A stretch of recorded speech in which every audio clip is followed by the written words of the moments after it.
अस्सलाम वालेकुम व्यूअर्स, कैसे हैं आप सब लोग। उम्मीद है खैरियत से होंगे और बहुत खुश होंगे। आज की रेसिपी में मैं बना रही हूँ भिंडी की सब्ज़ी। तो रेसिपी स्टार्ट करने से पहले प्लीज़ मेरा चैनल सब्सक्राइब कीजिएगा और बेल आइकन पर क्लिक करिएगा ताकि हर आने वाली रेसिपी की वीडियो आपको मिलती रहे। तो स्टार्ट करते हैं। भिंडियाँ मैंने काट ली हैं। मेरे पास ऑलमोस्ट हाफ़ केजी भिंडियाँ थी और जो कढ़ाई है वो ऑलरेडी उसमें मैं पकोड़े बनाए थे, तो ऑयल मैंने बाकी निकाल लिया था और जितना मुझे फ्राई के लिए चाहिए था उतना मैंने उसमें रहने दिया।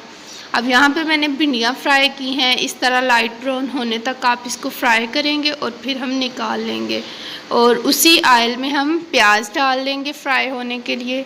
प्याज को भी हमने लाइट ब्राउन होने तक फ्राई करना है और प्याज की क्वांटिटी जितनी आपके पास भिंडियाँ होंगी उतनी क्वांटिटी आप प्याज की रख सकते हैं, जिसके अकॉर्डिंग आपको पसंद है। टमाटर इसमें थोड़े ज़्यादा क्वांटिटी में डलते हैं आमतौर पे दूसरी हांडी की निस्बत, तो टमाटर जो है वो आपने ज़्यादा लेने हैं।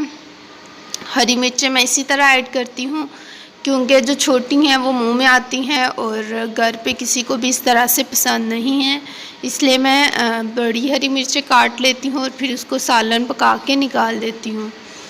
तो अब हम टमाटर और हरी मिर्चों को जब तक ये गल नहीं जाते इसको फ्राई करेंगे अच्छी तरह से।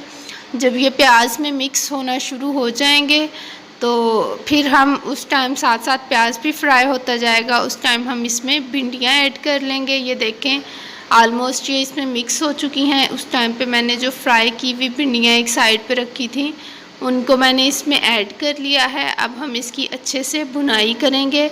नॉर्मली जो भिंडियों का सालन है वो कढ़ाई के साथ इतना नीचे नहीं लगता क्योंकि मैं ऑलरेडी इसमें पकोड़े बनाए थे, तो इस वजह से थोड़ा इस तरह से आपको लग रहा है कि कढ़ाई के नीचे सालन लग रहा है। तो हम इसको अच्छी तरह से इसकी बुनाई करेंगे। अब यहाँ पे बुनाई करने के बाद जब दम लगाना होगा उस टाइम पे हम इसमें स्पाइसेस ऐड कर लेंगे, नमक, मिर्च और हल्दी। सॉरी, इमली बताना मैं भूल गई। और भिंडी डालने के बाद मैंने इसमें इमली ऐड कर ली थी थोड़ी सी, इससे सालन जो है वो थोड़ा खट्टा हो जाता है और बहुत ही मज़े का बनता है। तो ये ट्राई कीजिएगा आप इस तरह से इमली, या अगर आपके पास कच्चा आम है जिसे कैरी कहते हैं तो आप उसको इसमें ऐड करें, बहुत ही मज़े की रेसिपी बनती है।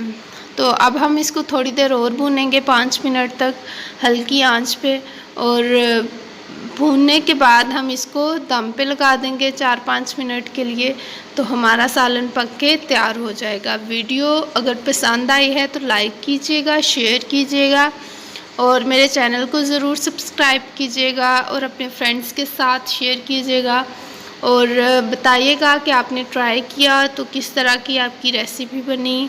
और ये जो एक्स्ट्रा ऑयल है आप कढ़ाई को थोड़ा सा टेढ़ा करके रख दें तो एक्स्ट्रा ऑयल जो है वो नीचे आ जाएगा एक साइड पे और सालन दूसरी साइड पे।